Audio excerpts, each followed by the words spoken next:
Hello viewers, welcome to Sushi Shikkhaloy. বড় খবর নিয়ে চলে এলাম। এসএসসি গ্রুপ সি ও গ্রুপ ডির রেজাল্ট আপডেট। সম্ভাব্য কবে রেজাল্ট বেরোবে, তার কাট অফ কত হতে চলেছে, ওবিসি সংক্রান্ত সমস্যার সমাধান কীভাবে হবে, এর সব কিছু নিয়ে আলোচনা করব। তার আগে যারা আমাদের চ্যানেল নতুন, চ্যানেলটা অবশ্যই সাবস্ক্রাইব করুন, আর ভিডিওটি ভালো লাগলে বন্ধুবান্ধবদের মধ্যে শেয়ার করে দিন। চলুন প্রথমে কাট অফ নিয়ে একটু আলোচনা করা যাক। প্রথমে দেখে নেব এসএসসি গ্রুপ সির কাট অফ। ইউআরদের, এটা মেলদের কথা বলছি, এই 52 থেকে 55 মধ্যে যাদের আছে তারা পাস করে যাবে।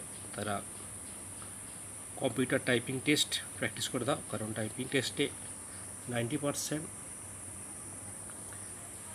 ক্যান্ডিডেট ফেল করে যায়। এরপরে আসছি এসসি ক্যান্ডিডেটদের ক্ষেত্রে 48 থেকে 52, ওবিসি এ 50 থেকে 52, ওবিসিবি 49 থেকে 51, এসটিদের কাট অফ যেতে পারে 48 থেকে 44 থেকে 48, আর ইডাব্লিউএসের 40 থেকে 45। আর ফিমেল ক্যান্ডিডেটের ক্ষেত্রে কাট অফ 8 থেকে 2 বা 3 মাইনাস করে নেবে, অর্থাৎ ইউআরদের 50 থেকে 52-53, এসসিদের 45 থেকে 49, আর ওবিসি এ ও ওবিসি বিদের ক্ষেত্রে ওই 45 থেকে 48, এসটিদের 40 থেকে 42-43 এবং ইডাব্লিউএস 35 থেকে 40 মধ্যে থাকবে। এরপরে দেখানো যাক গ্রুপ ডির কাট অফ কত হতে চলেছে। আর ইউআরদের কাট অফ 36 থেকে 38, এসসি 34 থেকে 36, ওবিসি এ 35 থেকে 37, ওবিসি বি 35 থেকে 37, এসটিদের 32 থেকে 34-এর মধ্যে,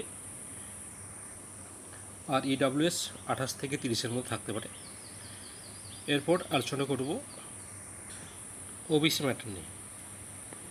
আপনারা জানেন এটা হচ্ছে অনগোয়িং প্রসেস 2016, যার নোটিফিকেশান আগে হয়েছে। অনগোয়িং প্রসেসের ক্ষেত্রে যে ওবিসি এ ও বি দুটো ক্যাটাগরি ছিল, যাদের রিজার্ভেশন ছিল 17%, অর্থাৎ পুরনো যে 17% ওটা ধরেই রেজাল্ট হবে, 17% রেজাল্ট ধরে রিক্রুটমেন্ট করবে। নতুন যে নোটিফিকেশান হবে 2026-এ, সেক্ষেত্রে একটাই ক্যাটাগরি থাকবে ওবিসি এ, আর সেক্ষেত্রে রিজার্ভেশন থাকবে 7%। পুরনো যা নিয়োগ চলছে সেক্ষেত্রে যা সংরক্ষণ ছিল 100% রোস্টারে 17%, সেটা মেনেই হবে। এরপর আলোচনা করা যাক রেজাল্ট কবে আসবে। তোমরা ইতিমধ্যে জেনে গেছো জুন মাসের 3 তারিখ সমস্ত department, PSC, SSC, CSC, health, সমস্ত ডিপার্টমেন্টের ভ্যাকেন্সি লিস্ট যে পাঠিয়েছে 3 তারিখের মধ্যে। এরপর 6 তারিখ আমাদের রাজ্যের নতুন মুখ্যমন্ত্রী মাননীয় শুভেন্দু অধিকারী সমস্ত ডিপার্টমেন্টের সচিবদের নিয়ে মিটিং রয়েছে। তার আগে সম্ভবত আগামীকাল সোমবার মন্ত্রিসভা গঠন হয়ে যাবে, প্রতিটি দপ্তরের মন্ত্রী পেয়ে যাবে।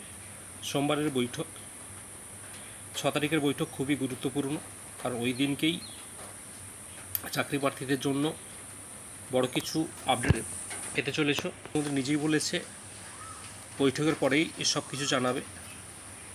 আর গ্রুপ ডি রেজাল্ট 2016 সালের ওই মার্কশিট এই 10 তারিখের মধ্যে আপডেট হয়ে যাবে। আর যতদূর আমাদের কাছে খবর রয়েছে সূত্র মারফত, এসএসসি গ্রুপ সি ও গ্রুপ ডি রেজাল্ট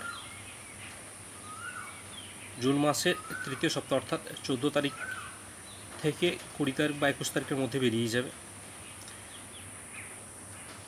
আশা করা যাক কি হয়। এসএসসি ও বিভিন্ন চাকরি সংক্রান্ত সমস্ত আপডেট প্রথমে পেতে আমাদের চ্যানেলটা অবশ্যই সাবস্ক্রাইব করে রাখুন ও পাশে থাকা বেল আইকনটি প্রেস করুন।